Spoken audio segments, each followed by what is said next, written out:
Hello everyone. आशा करता हूँ आप सभी अच्छे होंगे। मैं प्रखर साहू आप सभी का स्वागत करता हूँ सेल्फ स्टडी अड्डा पर।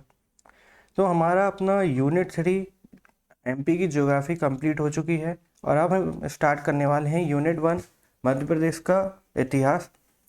और हम जो मध्य प्रदेश का इतिहास अब पढ़ने वाले हैं, तो मैं आपका ये सोच के चलूँगा कि आपने इंडियन हिस्ट्री उतनी अच्छे से अभी आपकी कंप्लीट नहीं है। तो जो भी टॉपिक आएगा मैं इंडियन हिस्ट्री का भी आपको ऊपर ऊपर का जो भी नॉलेज रहता है वो आपको करवाते चलूँगा, जिससे आपका इंडियन हिस्ट्री भी रिवाइज होते चले। क्योंकि हमें जो सिलेबस है उसमें कहीं ना कहीं इंडियन हिस्ट्री से भी क्वेश्चन आते हैं। और स्टूडेंट्स की प्रॉब्लम क्या होती है, इंडियन हिस्ट्री अगर उन्होंने पढ़ी भी है तो उनका क्या है, याद नहीं रहती, जिसके कारण जब वो एमपी की हिस्ट्री पढ़ते हैं तो उनकी कनेक्टिविटी नहीं बैठती, जिसके कारण उनको चीज़ें समझ में नहीं आती। इसलिए जो आपकी एमपी की हिस्ट्री इतनी टफ लगती है। तो मैं इंडियन हिस्ट्री भी कराते चलूँगा और साथ साथ में एमपी की हिस्ट्री भी कराते चलूँगा, जिससे आपका और अच्छे से रिवीजन होता चले। चलिए सबसे पहले स्टार्ट करते हैं कि जो अपना प्रारंभिक मानव था वो घुमक्कड़ प्रवृत्ति का था। मीन्स जब मानव की उत्पत्ति हुई थी तो मानव उस टाइम पे अपनी जो दुनिया में फल फूल पेड़ पौधे किसी के बारे में कुछ नहीं जानता था। धीरे धीरे अनुभव के साथ उसने शिकार करना चालू किया। तो वह क्या था, सबसे पहले आखेटक था, मीन्स शिकारी था।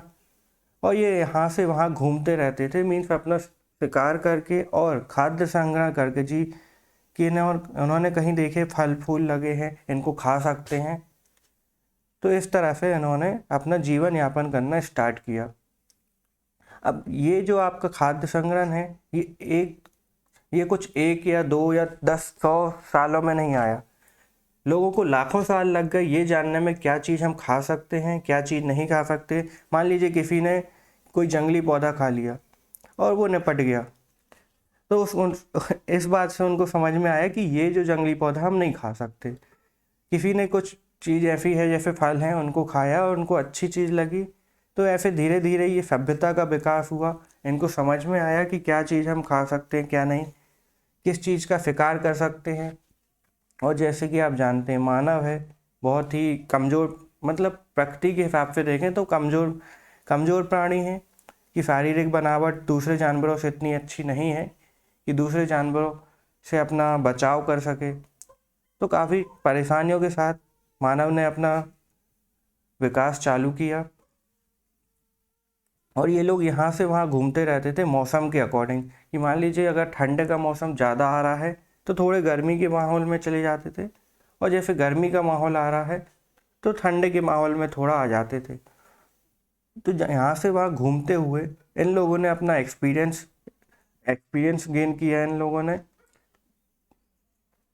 देन वही जो इनने अनुभव लिया वो अपने बच्चों को ट्रांसफ़र किया, जिससे आगे वाली पीढ़ी में और ज़्यादा विकास होता चला गया। तो ऐसे धीरे धीरे करते करते मानव को पता चला कि कुछ ऐसी फसलें हैं जिनको हम उगा सकते हैं। तो मानव ने तो समय के साथ इनमें कई परिवर्तन आए, जैसे कि आपकी कृषि। इनको पता चला कोई ऐसी फसल को हम उगा सकते हैं। तब फसल उगा रहे हैं तो फसल उगाने में अपना क्या 3 से 6 महीने की आपका समय लगता है। तब जो घुमक्कड़ प्रवृत्ति है उस पर रोक लगी और इन्होंने स्थायी बस्तियां बनाना स्टार्ट किया। अब स्थायी बस्तियां बनाना स्टार्ट किया तो वहाँ पर इन्होंने पशुपालन भी चालू किया। तो इसके साथ क्या है, पहली स्थायी बस्तियों की यहाँ से शुरुआत होती है कृषि के साथ। अब इन्होंने जो सबसे पहले पालतू पशु था इन्होंने कुत्ता पाला। क्योंकि देखिए आप, कुत्ता ऐसा पशु है, अगर आपने इसको जरा सा खाना खिला दिया, अब वो आपके आगे पीछे घूम रहा है, आपकी रक्षा कर रहा है। तो इनको समझ में आया इसको हम पालतू बना सकते हैं। फिर धीरे धीरे इनने भेड़ बकरी बाकी ऐसे जानवरों को पालना शुरू किया जिससे वो मांस प्राप्त कर सकें। और कृषि करने के साथ साथ इनकी जो खाद्य की समस्या थी कि यहाँ वहाँ घूमते रहते थे, यहाँ तो स्थायी बस्तियाँ हो गई। ये शिकारी तब भी शिकार करते थे, लेकिन अब जो खाद्य संग्रहण है इनका स्थायी स्टोरेज बन गया, फूड बन गया। तो पहले जो पूरा इनका कबीला या फिर इनके समुदाय रहता था तो वो पूरा शिकार पे फोकस रहता था कि सिर्फ उनको अपनी खाने की ज़रूरतें पूरी करनी है। लेकिन अब कुछ व्यक्ति हैं जैसे खाने की समस्या पूरी हो गई कि स्टोरेज है आपके पास, खाने की समस्या है, आपकी कृषि में एक बार में बहुत सारा अनाज उत्पन्न हो जाता है, आपने उनको स्टोर कर दिया। अब स्टोर करने के लिए आपने बर्तन वगैरह बनाए, फिर उसकी आग, इसमें के साथ साथ आपने आग की खोज हुई, तो आग की खोज के साथ आपका खाना और भी स्वादिष्ट हो गया। फिर आपके पहिए वगैरह की खोज हुई, तो ट्रांसपोर्ट में भी आपको सहूलियत हो गई। फिर आपने वस्तु विनिमय प्रणाली का इस्तेमाल किया, जिससे आपके व्यापार करना स्टार्ट किया कि आपने एक फसल दे के दूसरी फसल ले। एंड जब भी आपको इनको ज़रूरत रहती थी, जो पशु हैं उनको मारकर उनसे अपना पेट भर सकते थे। तब व्यक्ति थोड़ा फ्री बैठा है तो उसका दिमाग कहीं ना कहीं दूसरी जगह लगेगा। तो उन्होंने कला और संस्कृति का विकास किया धीरे धीरे, कि किसी ने अपना चित्रकारी में प्रदर्शन अच्छा किया, किसी ने शिकार में अपना प्रदर्शन करते हुए जो हथियार हैं उनको और डेवलप किया। तो इस तरह से सभ्यता का विकास होता चला गया। इसको हम इंडियन हिस्ट्री में और डिटेल में पढ़ते हैं कि कैसे सभ्यता का पूरा विकास हुआ। अब जो हम मध्य प्रदेश में देखते हैं, तो मध्य प्रदेश में मनुष्य की उपस्थिति मध्य प्लास्टोसीन युग से है। तो आपका जो मध्य प्लास्टोसीन युग है, मीन्स दुनिया में जब पहला मानव आया था, उसी के थोड़े टाइम बाद ही अपने जो मध्य प्रदेश में है या भारत में है, मानव की सभ्यता का विकास दिखता है, जिसका प्रमाण हथनौरा से प्राप्त प्राचीन मानव के कपाल से होता है। तो मध्य प्रदेश में जो मानव का कपाल है, हथनौरा सा मिला है सबसे पहले, और मध्य प्रदेश में मिला है। तो ये भारत का सबसे प्राचीन आप बोल सकते हैं साक्ष्य है, जो मध्य प्रदेश का ही नहीं अपितु भारत का सबसे प्राचीन मानव अवशेष है। अब मध्य प्रदेश का जो क्रमबद्ध इतिहास है, मीन्स आपका ये तो आपका टूटा फूटा इतिहास रहता है कि मानव के साक्ष्य मिले, लेकिन इसके बाद आपकी हड़प्पा सभ्यता आती है। तो एमपी में जो है हड़प्पा सभ्यता का विकास नहीं हुआ। जो आपकी सिंधु सभ्यता है, हड़प्पा सभ्यता है, उसका विकास आपका होता है। ओके, अभी इसको डिटेल में पढ़ेंगे किस कौन कौन सी चीज़ कैसे कैसे आई। तो आपकी जो हड़प्पा सभ्यता है वो एमपी में नहीं रहती, तो इसलिए बोल रहे हैं कि जो मध्य प्रदेश का क्रमबद्ध इतिहास है महाजनपद काल से शुरू होता है। तो आपका सबसे पहले पाषाण काल चलता है, तो पाषाण काल चल रहा है आपका। फिर आपका हड़प्पा सभ्यता आता है। हड़प्पा सभ्यता के बाद आपका वैदिक काल आता है, और वैदिक काल के बाद आपका महाजनपद आते हैं। तो आपका इस तरह से चलता है। तो ये पाषाण काल के अवशेष अपने यहाँ मिले हैं, लेकिन हड़प्पा सभ्यता के नहीं मिले। और वैदिक सभ्यता में भी दो भाग में बांटते हैं। तो उसका जो फर्स्ट पोर्शन है उसके साक्ष्य अपन के यहाँ मिले हैं, लेकिन बस्तियों का प्रमाण नहीं मिला। लेकिन जो अपना वैदिक सभ्यता का उत्तर वैदिक काल है, जो सेकंड पोर्शन है, वहाँ से थोड़ा अपना मध्य प्रदेश का क्रमबद्ध ज्ञान स्टार्ट होता है कि यहाँ से आपका महाजनपद, फिर बौद्ध जैन धर्म आते हैं, फिर आपका मौर्य वंश मगध आता है, मगध से आपका मौर्य वंश होता है, मौर्य वंश के बाद मौर्योत्तर, फिर आपका गुप्त काल, फिर गुप्तोत्तर काल। तो इस तरह से अब क्रमबद्ध ज्ञान इतिहास चालू हो जाता है। तो यही यहाँ बोला गया है, मध्य प्रदेश का क्रमबद्ध इतिहास महाजनपद काल मीन्स ईसा पूर्व 6ठी शताब्दी से प्रारंभ होता है। हालांकि जो राजवंशी इतिहास है, मीन्स आपका जो साम्राज्य स्थापित हुए हैं, वो सम्राट अशोक के समय से शुरू होते हैं, जिसका साम्राज्य आपका मालवा व अवंती में था। तो ये हमारा सिंपली भारत है,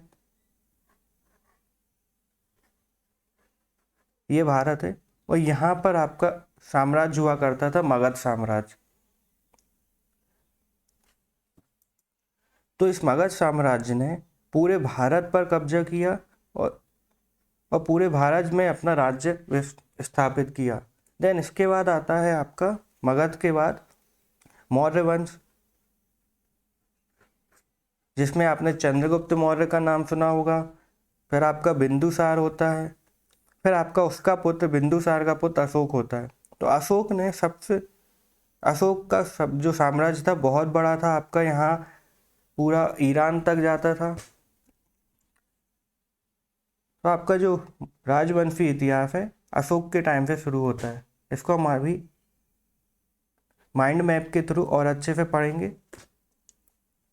तो देखिए जो प्राचीन मानव है, स्टार्टिंग इसकी ऐसे होती है। इन्होंने जो कपड़े हैं, आप जो कपड़े देख रहे हैं वो भी क्या है, मानव की खाल से मानव की नहीं, जानवरों की खाल के कपड़े बना के पहन रहे हैं।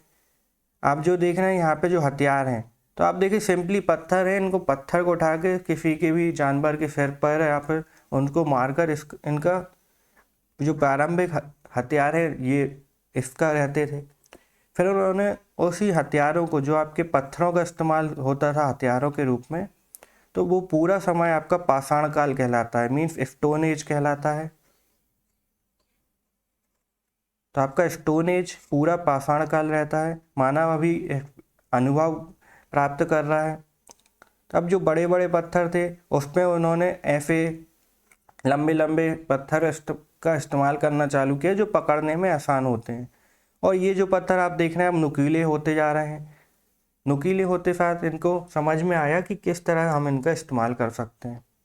अब इसी में मानव ने क्या किया, अपना एक लकड़ी का लगा के एक मीन्स हत्था बनाया इसका, जिससे इसका प्रयोग है, जो पत्थरों का प्रयोग है, और अच्छी तरह से हथियारों के रूप में कर सके। तो कि ये जो है यहाँ पे आप देख सकते हैं, मैं जूम कर देता हूँ। यहाँ आप देखिए जो इनके वस्त्र हैं, जो आप वस्त्र देख रहे हैं वो पशु की खाल से बने हैं। अब मानव ने जो है मानव गुफाओं में रहा करता था। तो गुफाओं में अब जो फ्री रहते हैं कि अपने रात में ये लोग फ्री रहते हैं, दिन में शिकार करते हैं। तो अपने जो फ्री टाइम रहता था उसमें इनने चित्रकला वगैरह किया। तो हमें यहाँ पे इनके चित्र के साक्ष्य मिलते हैं। इनके जो हथियार हैं अब थोड़े और डेवलप हो गए हैं, समय के साथ डेवलप होके नुकीले हथियार हो गए हैं। और आप देख रहे हैं ये इनकी हड्डियां, जो ये दिख रही ये हड्डी है। तो इन जानवरों की हड्डियों का भी ये इस्तेमाल करते थे हथियार के रूप में।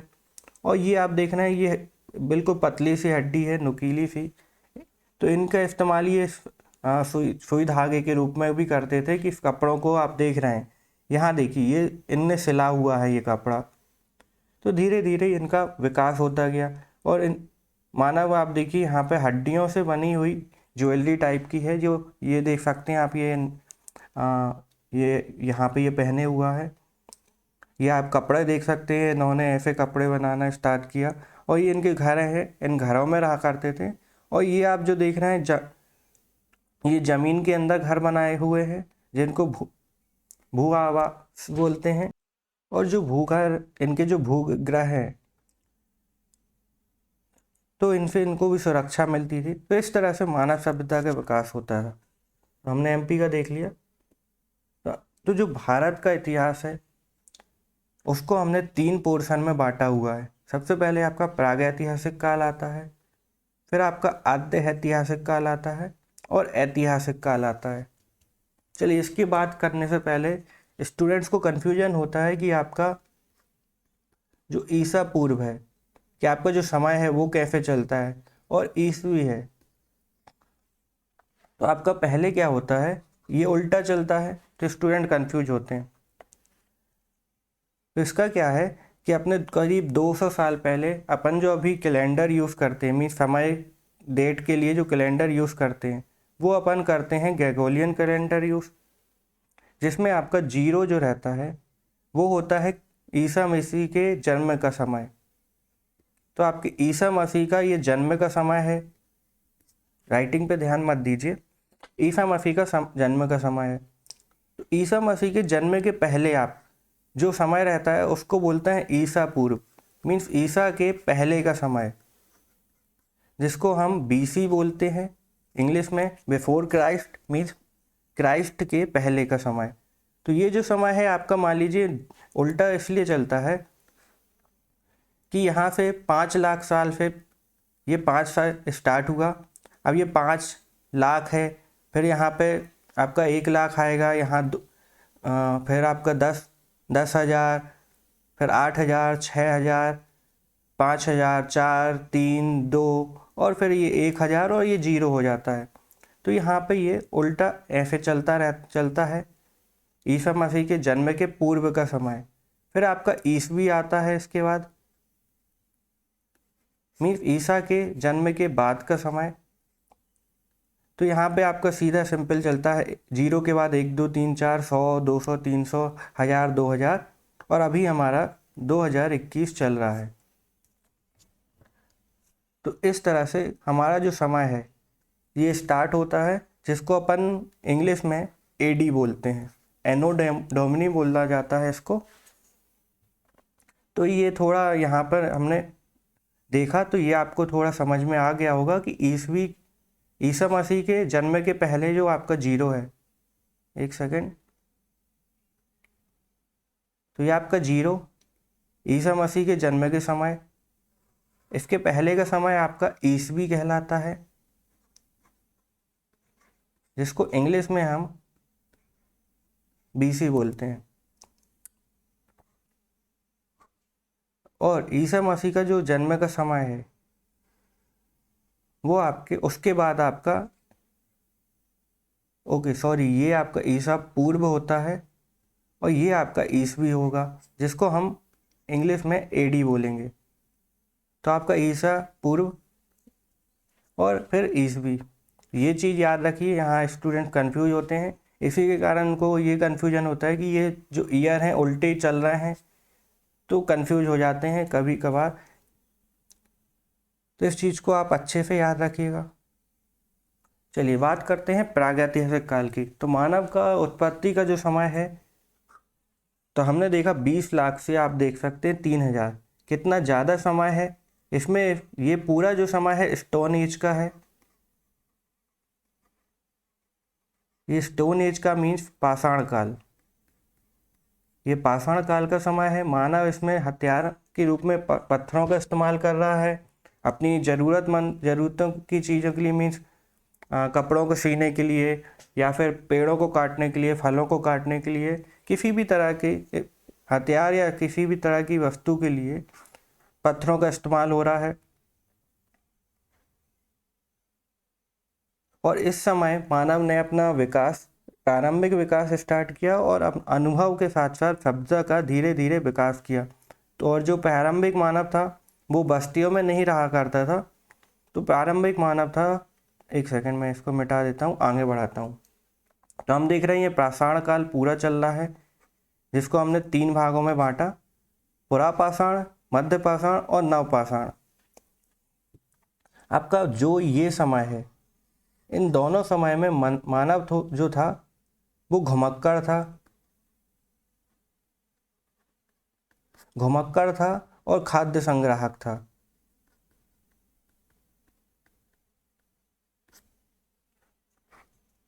और इसी समय में मानव ने बहुत सारे एक्सपीरियंस लिए और अपनी आगे बढ़ के यहाँ पर जो आया आपका नवपाषाण काल, मीन्स आप देखिए 20 लाख से 8000 साल पहले का ये पूरा इतना चल रहा है। शिकार वगैरह करके अपना डेली का रूटीन उसकी थी, सुबह उठते थे, शिकार करते थे, शाम को वही खाते थे और फिर सुबह उठ के फिर से शिकार करते। तो किसी को फ्री टाइम नहीं मिल रहा। अब नवपाषाण काल में इन्होंने कृषि की खोज की, तो आपकी यहाँ कृषि की खोज हुई। कृषि के साथ इन्होंने पशुपालन स्टार्ट किया, तो पशुओं को पालने लगे, तो इनकी खाने की समस्या कंप्लीट हुई, जिसके साथ ये अब फ्री बैठे हैं। तो फिर धीरे धीरे फ्री लोग अपने दिमाग लगाते हुए आगे आविष्कार वगैरह करते जा रहे हैं, नई नई चीज़ों की खोज हो रही है।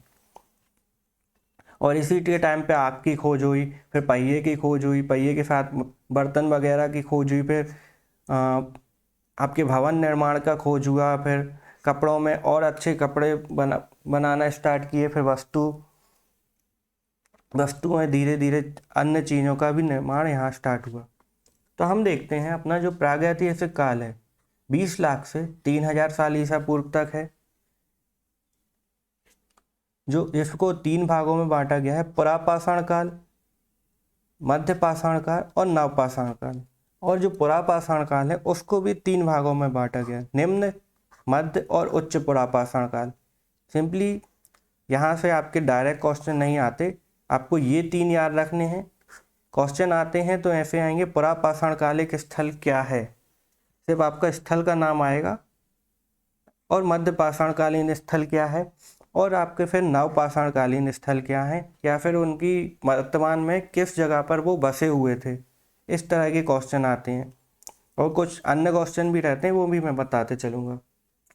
तो हमारा ये प्रागैतिहासिक काल मीन्स 3000 ईसा पूर्व का समय यहाँ पर ख़त्म होता है। अब 3000 के बाद जो मानव बस्तियाँ थीं, तो पहले जो मानव थे वो आपके क्या करते थे, अपने जो परिवार है मीन्स 4 5 या 6 लोगों का जो परिवार है वो साथ में रहते थे और साथ में शिकार करते थे। तो जो पुरुष है वो शिकार करता था, स्त्रियां खाद्य संग्रह वगैरह करती थीं और घर पर रह के बच्चों की देखभाल करती थी। तो मानव जो पुरुष है वो थोड़ा ताकतवर हुआ करता था, इसलिए शिकार पर वही जाया करते थे और कभी कभी पूरा परिवार मिलके एक बड़ा शिकार भी करते थे। अब धीरे धीरे नवपाषाण काल में कृषि का विकास हुआ। कृषि के विकास के साथ जो स्थायी बस्तियां स्टार्ट हुई, तब इन्होंने घर बनाना स्टार्ट किए कि आपके इन्होंने घर बनाए। तो एक घर बना, उसी के साथ और परिवार आके यहाँ पे जुड़ते गए। तो इस तरह से आपके गांव बने, गांव के साथ बड़े शहर बने, गांव के विकास होने से, और बड़े शहरों से आपके नगरों का विकास हुआ। तो हम देखते हैं नवपाषाण काल में, तो प्रागैतिहासिक काल स्टोन एज है, फिर आपका आद्य ऐतिहासिक काल चालू होता है 3000 से 600 ईसा पूर्व। तो यहाँ से आपका हड़प्पा सभ्यता स्टार्ट होती है। तो यहाँ पर आपके बस्तियाँ बनना स्टार्ट हो गया और ये प्रथम नगर जो है, जो नगरीय सभ्यता रहती है, वो आपकी हड़प्पा सभ्यता होती है। फिर हड़प्पा सभ्यता के बाद आपका वैदिक सभ्यता आती है, जो कि आपके आद्य ऐतिहासिक काल में होती है, आपके 3000 से 600 ईसा पूर्व। और उसके बाद हम देखते हैं ऐतिहासिक काल, जिसमें आपका 600 से अब तक का पूरा समय आता है, जिसमें आपका प्राचीन भारत का पूरा पोर्शन मीन्स 600 से पूरा बाद का, फिर आपका मध्यकालीन भारत और आधुनिक भारत भी आपका इसी में रहता है। और आधुनिक के साथ साथ आपका विश्व भूगोल, विश्व का इतिहास जो है, जो विश्व इतिहास है वो भी आपका इसी में पूरा पढ़ा जाता है। तो विश्व इतिहास अब हमारे सिलेबस में नहीं है, ना मेंस के सिलेबस से भी हटा दिया है, तो हम इसको नहीं पढ़ते। अब हमारा फोकस रहता है प्राचीन, मध्य और आधुनिक भारत पर। तो इस चीज़ को हम एमपी के पर्सपेक्टिव में या एमपी के दृष्टिकोण से समझेंगे कि हमारे यहाँ पाषाण काल में एमपी में क्या हो रहा था, आपके हड़प्पा सभ्यता में क्या हुआ था, वैदिक सभ्यता में मानव में एमपी में क्या गतिविधियाँ चल रही थी, और इसी को हम मध्यकालीन से आधुनिक काल तक पूरा देखेंगे। आज हम जो पढ़ेंगे वो हम पूरे पाषाण काल की बात करेंगे कि पाषाण काल में क्या मानव की गतिविधियाँ मध्य प्रदेश में चल रही थी। तो आगे बढ़ते हैं। ओके, ये जो है, जो आप यहाँ पर टेबल देख रहे हैं, जो आप ये देख रहे हैं, इसमें क्या रहता है, आपका जो ये समय रहता है 20 लाख से 3000, तो यहाँ 10,000, कभी कभार क्या रहता है यहाँ 10,000 से आपका 6,000 रहता है। बहुत सी बुक्स में आपको देखने मिलेगा, जैसे स्टैंडर्ड बुक हैं जो आप MPPSC के लिए पढ़ते हैं, वहाँ पे आपको देखने मिलेगा यहाँ 6,000 है, 6,000 से ये 4,000 है। तो स्टूडेंट्स कंफ्यूज होते हैं समय में, तो ये समय बिल्कुल सही है। उसी समय को प्रूफ के लिए मैं देखिए ये NCERT का है अपना पोर्शन, 12th की NCERT से है, जहाँ आप देख सकते हैं ये पुरापाषाण काल का समय आपका देख सकते हैं 35,000 से ये 12,000 साल पहले का है, मीन्स वर्तमान का। तो आपका 2,000 साल अभी का हटा दीजिए, तो आपका 10,000 BC से आपका मध्य पाषाण काल स्टार्ट होता है, जो कि हमारा चलता है 6,000। तो जो मैंने ये आपका समय लगा यहाँ पे रखा हुआ है, ये डेट्स, ये है समय, ये NCERT पर है। तो अगर कोई इसको गलत बोलता है तो मैं प्रूव कर रहा हूँ कि यहाँ पर ये NCERT से लिया गया है। तो इन डेट्स में आप कंफ्यूज मत होइए, आपको पाषाण काल की कोई भी डेट नहीं पूछी जाती। जो डेट्स आपकी स्टार्ट होती हैं वो हड़प्पा काल से स्टार्ट होती हैं। ठीक है, तो स्टूडेंट्स कभी क्या डेट के कंफ्यूज में हो जाते हैं और बाकी चीज़ें जो मटेरियल है वो छोड़ देते हैं। तो डेट्स बिल्कुल कंफ्यूज मत होइए, बिल्कुल सही डेट चल रही हैं। तो चलिए हम मध्य प्रदेश का इतिहास में स्टार्ट करते हैं। अब इसमें क्या होता है, सबसे पहले हम थोड़ी अपने नगर देख लेते हैं कि कौन कौन से जो नगर पुराने नगरों के नाम थे जो नवीन नगर अभी हैं, और ये हम पाषाण काल से अभी तक के पूरे देख लेते हैं क्या है। तो जो अपना बुद्ध निवासनी है, अपना बुधनी का एरिया को बुद्ध निवासनी कहा जाता था। अपना जो इंदौर में महू है पास में, उसका अभी अभी हाल ही में 2008 में नाम परिवर्तित करके डॉक्टर भीमराव अंबेडकर नगर रखा गया है। फिर आपका भावरा जो अलीराजपुर है, इसको पहले चंद्रशेखर आज़ाद नगर बोला जाता था, और 90s में इसका फिर नाम पर 90s में नहीं 2000 के बाद इसका नाम बदल कर इसको भावरा बोला जाता था। फिर ये नाम इसका बदला गया, अब इसको अलीराजपुर बोला जाता है 2000 के बाद। आपका जो भोपाल है उसको पहले भोपाल बोलते थे या फिर भोजताल बोलते थे, मीन्स राजा भोज की नगरी, तो इसको भोजनगर भी बोला जाता है। आपका जो सांची है उसको काकनाद बाट बोला जाता था आपके मौर्य काल के समय। तो ये आपका इम्पोर्टेंट है, यहाँ से क्या क्वेश्चन आते हैं पुराने नाम के कि पुराने नाम क्या थे। आपका जो मांडू है, तो मांडू को पहले सादियाबाद बोला जाता था। ये जो टेबल है आपके लिए आईएमपी है, क्योंकि आपको अगर पुराने नगरों के नाम याद नहीं है तो आपको फिर लोकेशन से आप समझने में थोड़ी प्रॉब्लम होगी कि अगर मैंने काकनाथबाद बोल दिया, आपको पता है सांची विदिशा में है, लेकिन आप लोकेशन नहीं समझ पा रहे, तो आपको वो वहाँ पर माइंड मैप बनाने में थोड़ी प्रॉब्लम हो जाती है। फिर आपका कोडिया, जो आपका कुंतलपुर बोला जाता था पहले, वो आपका कोडिया है आज वर्तमान में। फिर आपका विशपपुरी, आज का जो सोहागपुर है उसको विशपपुरी बोला जाता था। फिर कतिप, अपना जो कायथा उज्जैन में है, ये इम्पोर्टेंट है, आप याद रखिए। कायथा उज्जैन में है, एक प्रमुख मध्य प्रदेश का एक प्रमुख नगर माना जाता है, और यहाँ से कई बार क्वेश्चन आए हैं। तो आपके इंदौर को पहले मल्हार नगरी या ठंडूर बोला जाता था। आपका धार को धारा नगरी बोला जाता था, जो कि राजा भोज की नगरी होती थी। तो ये दूसरा यहाँ पे इम्पोर्टेंट है। तीसरा आपका दूसरा कायथा और तीसरा ये नगरी। उज्जैन को उज्जैनी बोला जाता था। आपका मंदसौर को दसपुर बोला जाता है, ये आपको यहाँ पे याद रखना है। विदिशा को आपको बेसनगर और भेलसा बोला जाता है, तो ये भी आपको याद रखना है। आपका ग्वालियर को गोपांचल बोला जाता था। आपके तेवर मीन्स जबलपुर, एक स्थान है तेवर जबलपुर के यहाँ, उसको पहले त्रिपुरी बोला जाता था आपका। फिर ये इम्पोर्टेंट है, यहाँ से ये पूछे जाते हैं और बार बार इनका नाम आता है, त्रिपुरी का नाम बार बार आता है। तो ये चीज़ याद रखिए कि आपका जबलपुर का एरिया है त्रिपुरी। फिर आपका सिरपुर, जिसको श्रीपुर बोलते थे। फिर दतिया आपको दिलीप नगर होता था। जो आपका महेश्वर है, महेश्वर आपका खरगोन में है, तो उसको पहले महेशमती बोला जाता था। ये हम देखेंगे अपने वैदिक सभ्यता के टाइम, आपका महाजनपद के टाइम देखते हैं अवंती रहता है। अवंती की दक्षिणी जो अवंती है, अवंती को दो भागों में बांटा गया था, आपका उत्तरी अवंती और नीचे दक्षिणी अवंती।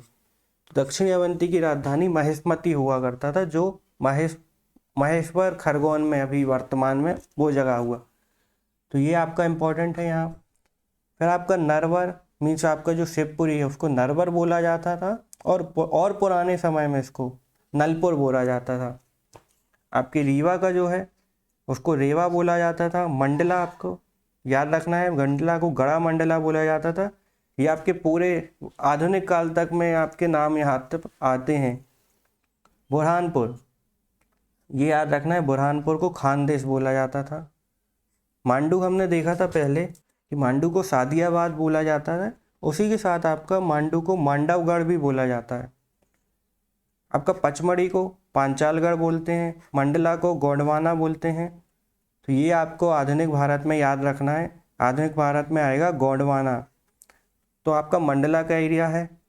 फिर खजुराहो को खजूरवाहक और जैजाक भुक्ति बोला जाता है, ये इंपॉर्टेंट है। जैजाक भुक्ति आपको यहाँ पे फिर इंदौर को आपका इंदौपुर भी बोला जाता है, हमने पहले भी देखा इंदौपुर के और नाम।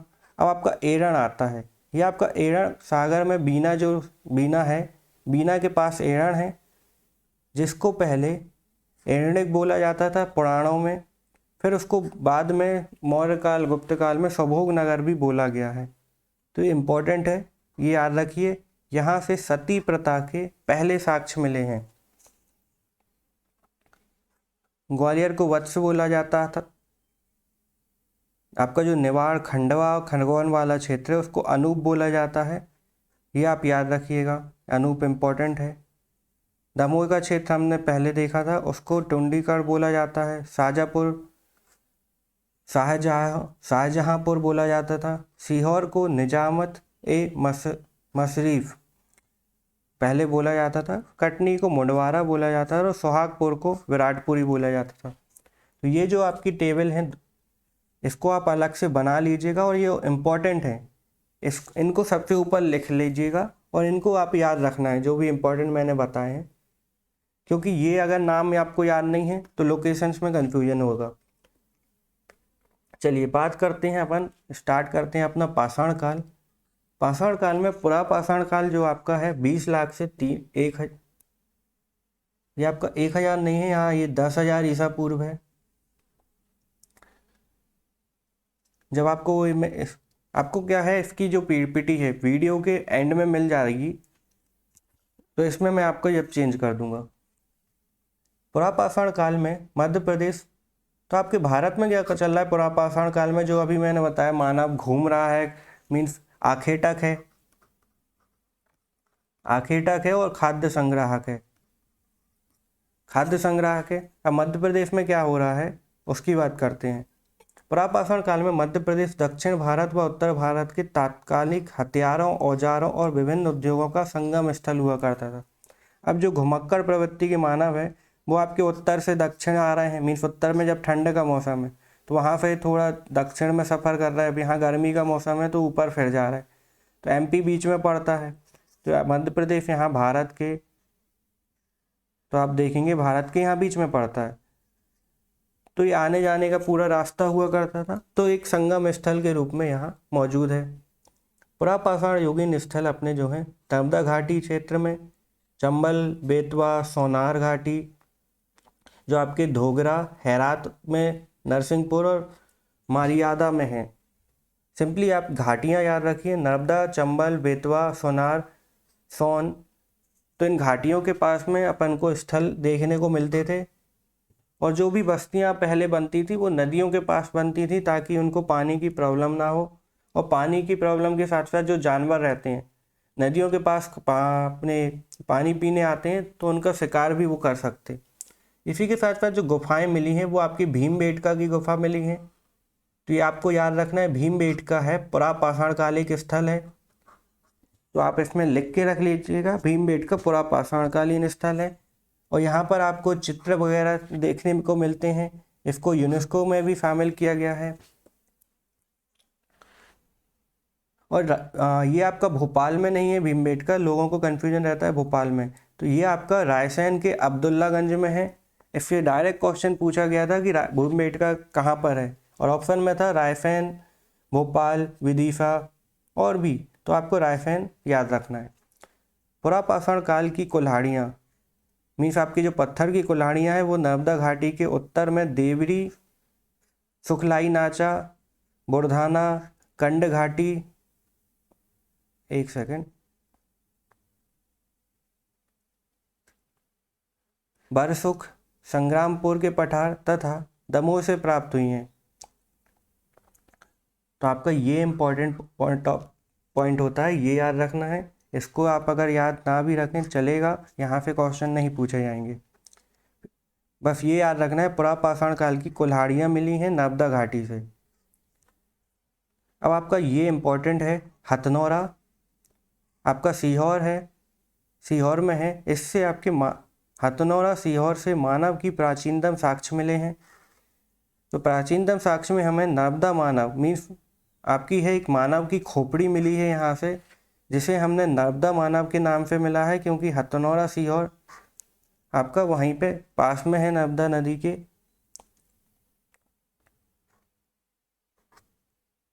नाम से, नर्मदा मानव के नाम से जाना जाता है, जिसकी खोज अरुण सोनकिया ने 5 दिसंबर 1982 में की।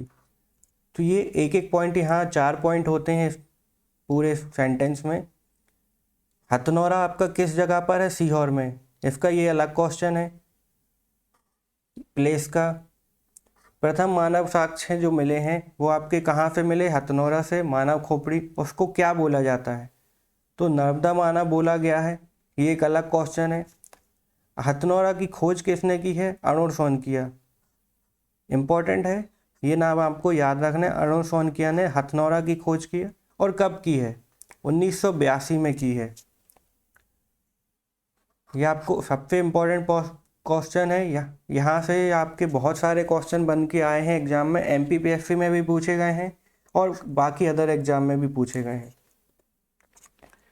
इसके बाद आपका डॉक्टर HD सांकलिया एवं सुपेकर ने महादेव पिपरिया में 860 औजार प्राप्त हुए हैं तथा जबलपुर के भेड़ाघाट के समीप आपकी जल प्रक्रिया द्वारा फ्लेक के साक्ष्य प्राप्त हुए हैं। जल प्रक्रिया क्या होती है? पानी से ज़मीन को थोड़ा साफ किया जाता है और वहाँ से आराम से बहुत नाजुक तरीके से आपकी उत्खनन का काम होता है, जिसमें आपको फ्लैग के साक्ष्य मिले हैं। मीन्स जो परतें होती हैं उसके आपको साक्ष्य मिले हैं जबलपुर के भीमबेटका से।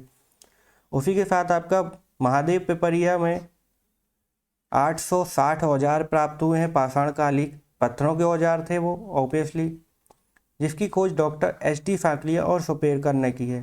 तो ये नाम आपको याद रखने हैं, ये बार बार आपको आते हैं, इंडियन हिस्ट्री में भी आते हैं। तो हमारा ये यहाँ पर एक टॉप पॉइंट होता है। फिर नरसिंहपुर के भोतरा याद रखना है। भोतरा आपका नरसिंहपुर में है।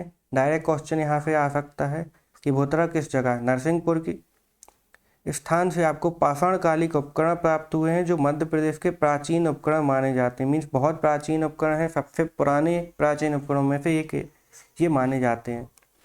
तो आपका पूरा पाषाणकालीन यहाँ खत्म होता है, जिसमें हथनौरा आपका इम्पोर्टेंट है, भीमबेटका इम्पोर्टेंट है और बाकी जो घाटियाँ हैं वो याद रखना है।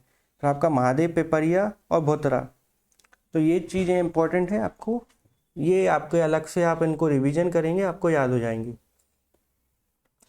मध्य प्रदेश में इस काल की संस्कृति का महत्व, अब हम मध्य पाषाण काल की बात कर रहे हैं, जो कि आपका 10,000 से 1,000 नहीं, ये 10,000 से 8,000 साल ईसा पूर्व तक है। मैं इसको राइट कर दूंगा। मध्य प्रदेश में इस काल की संस्कृति का महत्वपूर्ण स्थल है भीमबेटका। अब जो भीमबेटका है वो आपकी पुरापाषाण से स्टार्ट हो गई हैं, उसके बाद भी उसमें मानव ने अपना निवास स्थल बनाया है। तो मध्य पाषाण काल जो है 10,000 से 8,000 के जो साक्ष्य हैं वो भीमबेटका से मिले हैं तथा जो अन्य गुफाओं में वहाँ से मध्यकालीन उपकरण प्राप्त हुए हैं।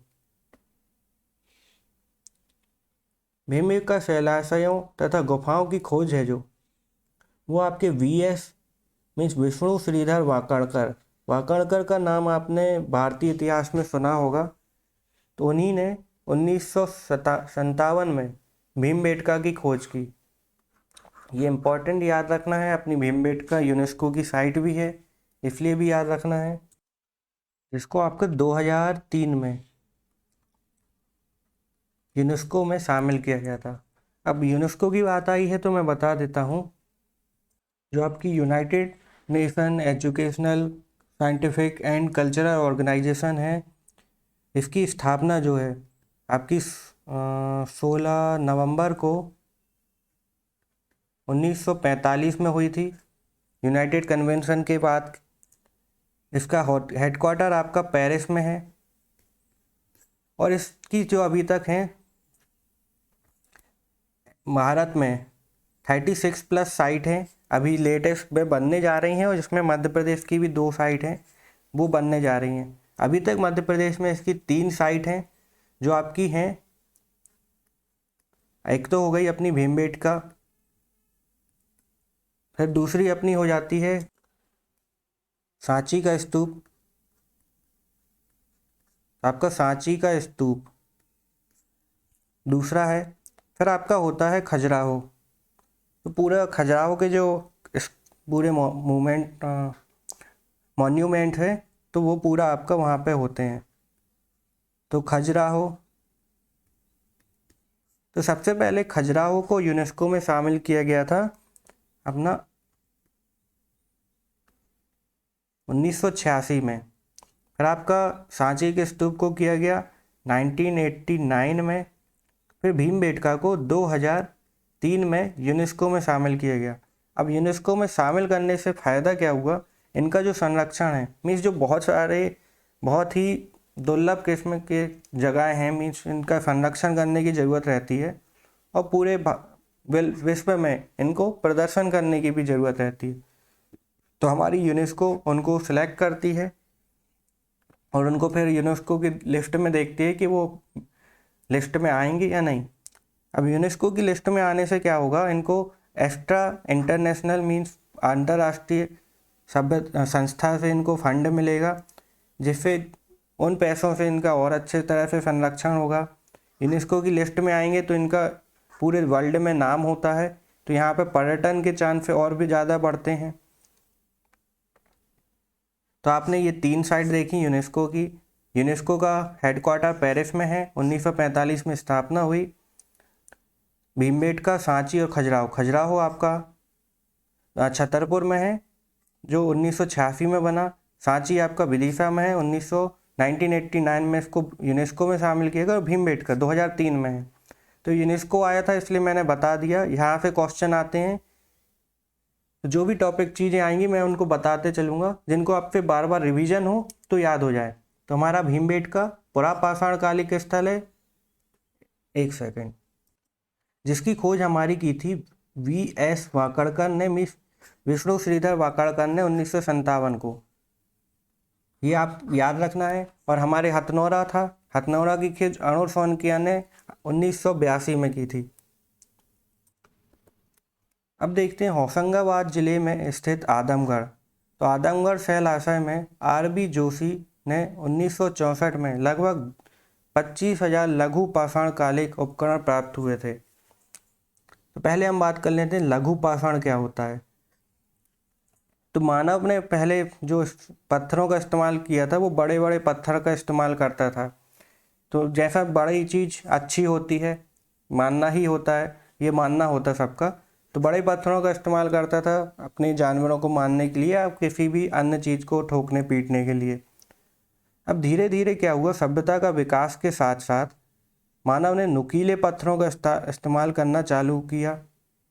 तो उनको पता चले छोटे पत्थर भी काफ़ी लाभदायक होते हैं, इस्तेमाल किए जा सकते हैं। तो उन्हें नुकीले पत्थरों, छोटे छोटे नुकीले पत्थर, तो यही होता है लघु पाषाण, मीन्स छोटे पत्थर का इस्तेमाल करना। तो इसका एक अलग समय होता है लघु पाषाण। तो लघु पाषाण उपकरण आपके आदमगढ़ से प्राप्त हुए हैं, जिसकी खोज R.B. जोशी ने 1964 में की। आदमगढ़ एक प्रमुख स्थल है भारतीय इतिहास के लिए भी, इसलिए ये मध्य प्रदेश के लिए भी एक प्रमुख स्थल बनते हैं। तो आपको आदमगढ़ याद रखना है। किसने खोज की? R.B. जोशी ने 1964 में। आपका होशंगाबाद में है। यहाँ से क्वेश्चन आएंगे, होशंगाबाद की आदमगढ़ कहाँ पर है, होशंगाबाद में किसने खोज की, कब की। फिर देखते हैं जो आदमगढ़ है वहाँ पर पशुपालक होने के प्रथम साक्ष्य मिले हैं और मानव शव के साथ कुत्ते के दफनाए जाने के भी प्रमाण मिलते हैं। तो ये 2 साक्ष्य यहाँ पर मिलते हैं। अब फिर देखते हैं बाघ की गुफाएं वो धार में हैं के समीप मध्य पाषाण से लेकर आपके नव पाषाण काल के उपकरण प्राप्त हुए हैं।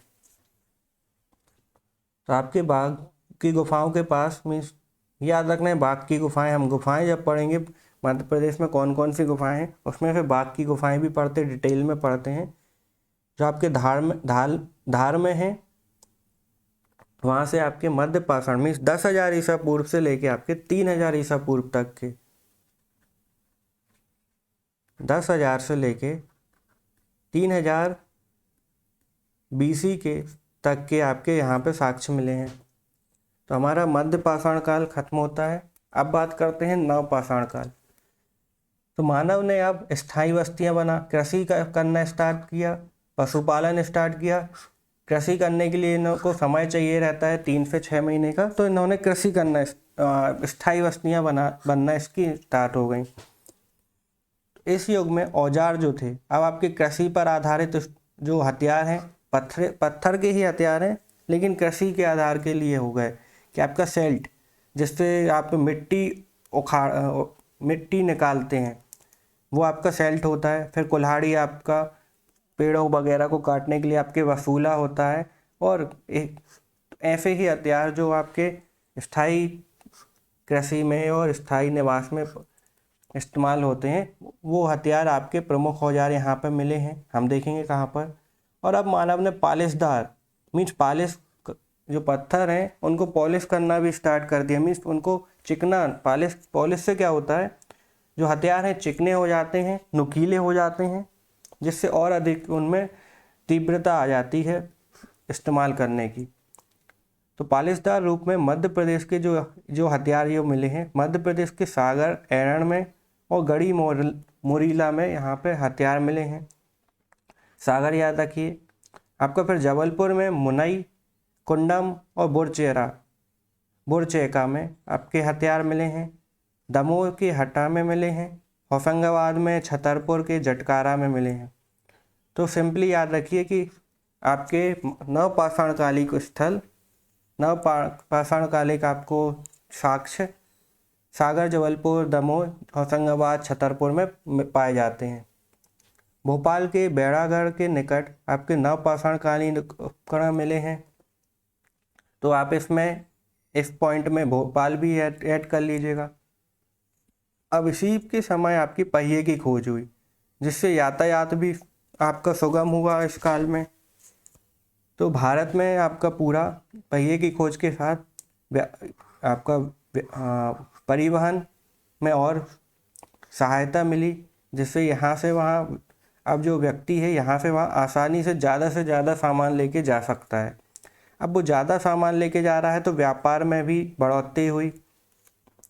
तो ये आपकी चीज़ें, संस्कृति का विकास ऐसे होता रहता है। इसको हम इंडियन हिस्ट्री में डिटेल में पढ़ लेंगे। तो अभी यहीं पे देखते हैं।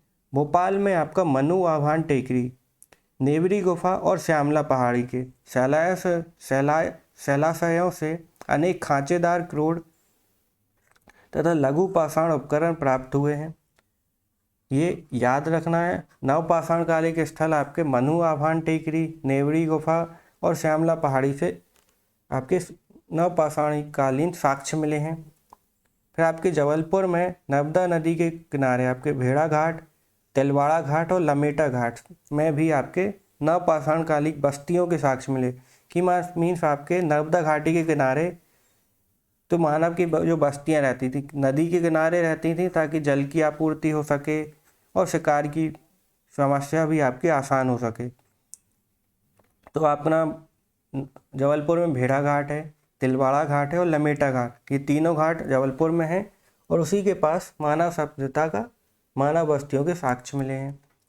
इसके अतिरिक्त आपकी सोन नदी के तट पर भी के करीब भी नवपाषाणकालिक उपकरण प्राप्त हुए। मीन्स यहाँ पे लोग यहाँ रहा करते थे।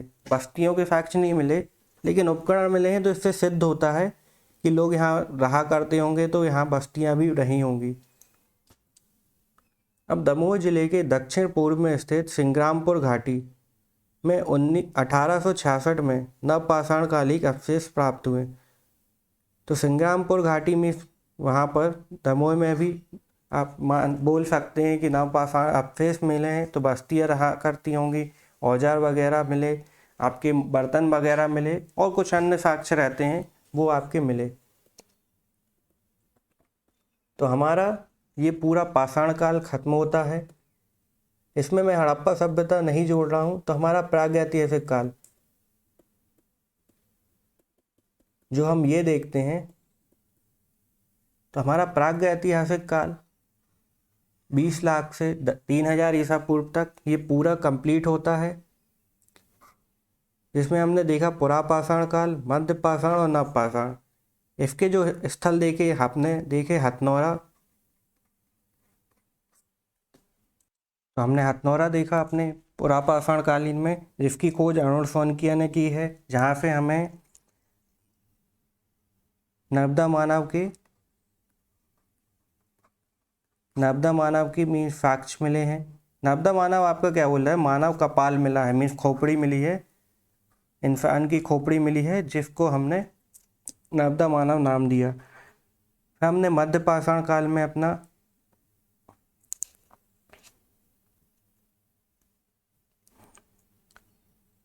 तो हमारे यहाँ आपको पुरापाषाण में भीमबेटका भी थी, ये देखना है, जिसकी खोज किसने की है, वी.एस. वाकड़कर ने 1957 में की है। हथनौरा की खोज 1982 में हुई है, अरुण सोनकिया ने की। मध्यपाषाण काल में आपने देखे भीमबेटका से मध्यपाषाण कालीन उपकरण भी मिले हैं, तो भीमबेटका से पुरापाषाण, मध्यपाषाण, नवपाषाण तीनों मिले हैं, लेकिन जो स्थान है आपका पुरापाषाण कालीन है, क्योंकि सबसे पहले आपके यहाँ से स्टार्ट होता है। तो भीमबेटका से कुछ स्थल मिले हैं। फिर आपका आदमगढ़ आता है, तो आदमगढ़ से भी आपके मध्यपाषाण कालीन स्थल प्राप्त हुए हैं, जिसकी खोज आपकी किसने की थी, आर.बी. जोशी ने। तो आर.बी. जोशी ने अपनी आदमगढ़ की खोज की 1964 में, याद रखना है। भीमबेटका की खोज वी.एस. वाकड़कर ने की 1957 में। फिर आपकी बाघ की गुफाओं से, जो कि धार में है, यहाँ से भी आपको मध्यपाषाण कालीन स्थल प्राप्त हुए हैं। फिर आपके नवपाषाण कालीन स्थल में आपके कि नवपाषाण में कृषि पशुपालन स्टार्ट हुआ, तो हथियार में जो या औजार मिले हैं, तो वो कुल्हाड़ी, बकसूला वगैरह इस प्रकार के मिले हैं आपके भोपाल। तो सिंपली आपके सागर में एरण याद रखिए, मतलब एरण। आपके जबलपुर, आपका भोपाल के पास, भोपाल के बेड़ागढ़ के पास। फिर आपका दमोह में हटा था, दमोह हटा हो गया, होशंगाबाद हो गया, तो होशंगाबाद पर, और फिर आपका छतरपुर पर। तो यहाँ पर आपको नवपाषाण कालीन स्थल मिले हैं। और भोपाल की, एक सेकेंड मैं इसको मिटा देता हूँ। नवपाषाण में भोपाल की मनु आभान टेकरी, तो मनु आभान टेकरी, नेवरी गुफा तथा श्यामला पहाड़ियों से आपके नवपाषाण कालीन साक्ष्य मिले हैं। और जबलपुर के जो घाट हैं, तिलवाड़ा घाट, आपके लमेटा घाट और भेड़ा घाट, यहाँ से भी बस्तियों के साक्ष्य मिले हैं। इसके अलावा सोन नदी, तो नर्मदा नदी हो गई, अब सोन नदी से भी आपको इसके नवपाषाण कालीन साक्ष्य मिले। तो यहाँ पर आप इतना ही आपको पढ़ना है। इसके अलावा आपके यहाँ से और क्वेश्चन नहीं आने के चांस उतने नहीं रहते हैं।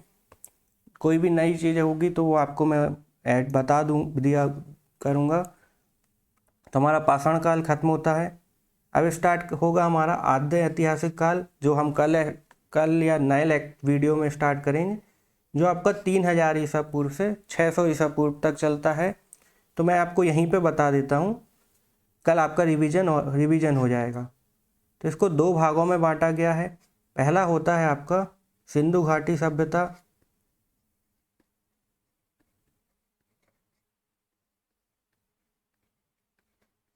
जिसका काल है आपका अलग अलग लोगों ने अलग अलग बोला है। तो जिसका आपका 2650 से 1750 तक रहता है।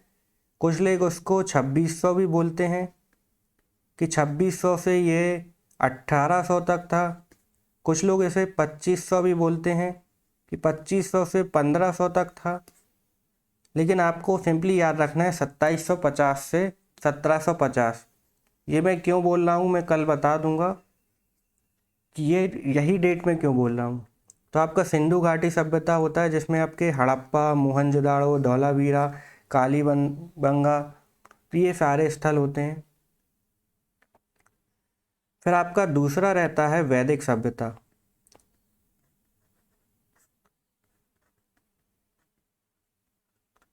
तो आपका वैदिक सभ्यता होता है जो कि आपका होता है 1500 से 600 BC, मीन्स ईसा पूर्व तक। एक सेकेंड, तो 600 BC तक होता है 1500 से। तो यहाँ आप देखिए जो गैप दिख रहा है आपको 1750 से 1500 तक। तो अभी तक जो नवपाषाण कालिक बस्तियाँ हैं ये बस्तियाँ नगरों के रूप में परिवर्तित हुई और सबसे पहले नगर सिंधु घाटी सभ्यता में हमें देखने मिले। तो ये नगर चले आपके 1750 तक, लेकिन 1750 तक इनका पतन हो गया, इनकी पूरा विनाश हो गया। किसी को नहीं पता कैसे हुआ, सब अपनी गणना अपने अलग अपने अपने तरीके से कर रहे हैं। इसके बीच में क्या होता है, ये आपका करीब 200 से 250 साल का गैप आता है जिसको हम डार्क एज बोलते हैं। तो आपकी डार्क एज है या फिर इसको आप अज्ञात काल भी बोल सकते हैं। तो ये अज्ञात काल है जिसका किसी को नहीं पता, यहाँ पर कि साक्ष्य इसके प्राप्त नहीं हुए हैं कि इस समय में क्या हुआ है। तो यहाँ पर इस सभ्यता का विनाश, यहाँ पे सिंधु घाटी सभ्यता जो चल रही है इसका विनाश हो गया। अब फिर नई सभ्यता विकसित हुई है वैदिक सभ्यता 1500 से।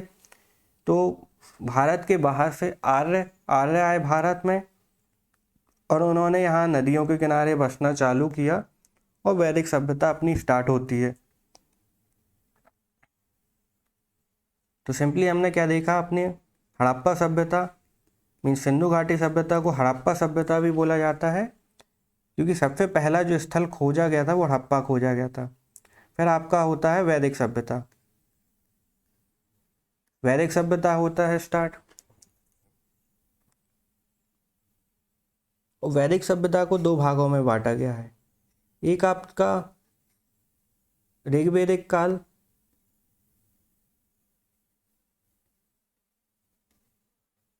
ऋग्वैदिक काल जिसमें आपका पूरा ऋग्वेद, ये वेद लिखे जा रहे थे इस टाइम पर। ऋग्वेद सिर्फ एकमात्र वेद लिखा गया था। फिर आपके बाकी जो तीन है, ऋग के बाद सामवेद, यजुर्वेद और अथर्ववेद, ये इस टाइम पे थे जिसको आप बोलते हैं उत्तर वैदिक काल। उत्तर वैदिक काल मतलब वैदिक के थोड़े बाद का उत्तर वैदिक काल। ठीक है, तो ये आपका हो जाता है आद्य ऐतिहासिक काल में। इसको हम कल पढ़ेंगे। हमारा आज प्रागैतिहासिक काल कंप्लीट है, कल आद्य ऐतिहासिक काल पढ़ेंगे जिसमें आपको हड़प्पा से पूरा वैदिक सभ्यता तक मैं सारी चीज़ें बता दूंगा। एक सेकंड, मुझे ऐतिहासिक काल में भी आपको बताना है ताकि आपका रिवीजन हो जाए।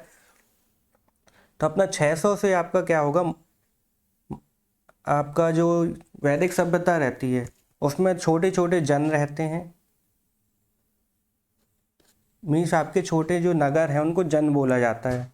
जन मिलकर आपके महाजनपदों का निर्माण करते हैं।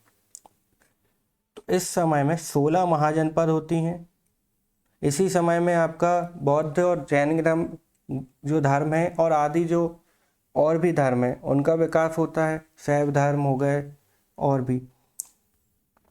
इसी में आपका महाकाव्य काल होता है जिसमें वो आपका महाभारत और रामायण काल होता है महाजनपद काल में। तो पूरा ये समय अलग चलता है। फिर आपका जो 16 महाजनपद में से एक महाजनपद थी मगध। मगध ने अपना पूरा एक साम्राज्य स्थापित किया और 16 महाजनपदों को अपने में से बहुत सारी महाजनपद को अपने अंतर्गत लेके मीन्स उस पर शासन किया और साम्राज्य एक स्थापित किया जिसमें आपको अशोक का नाम सुना होगा, सम्राट अशोक। वो आप ओके, सम्राट अशोक यहाँ के नहीं, मौर्य के हैं। तो आपको मगध हुआ, फिर आपका मगध में मौर्य आता है, मौर्य आ जाएंगे। तो इस तरह से हमारा इतिहास स्टार्ट होगा। चलिए, तो आज के लेक्चर में इतना ही रखते हैं। अगर आपको कोई भी डाउट हो तो हमसे व्हाट्सएप मैसेज करके डाउट क्लियर कर सकते हैं। मिलते हैं कल। जब तक के लिए अपना ध्यान रखिए। Take care.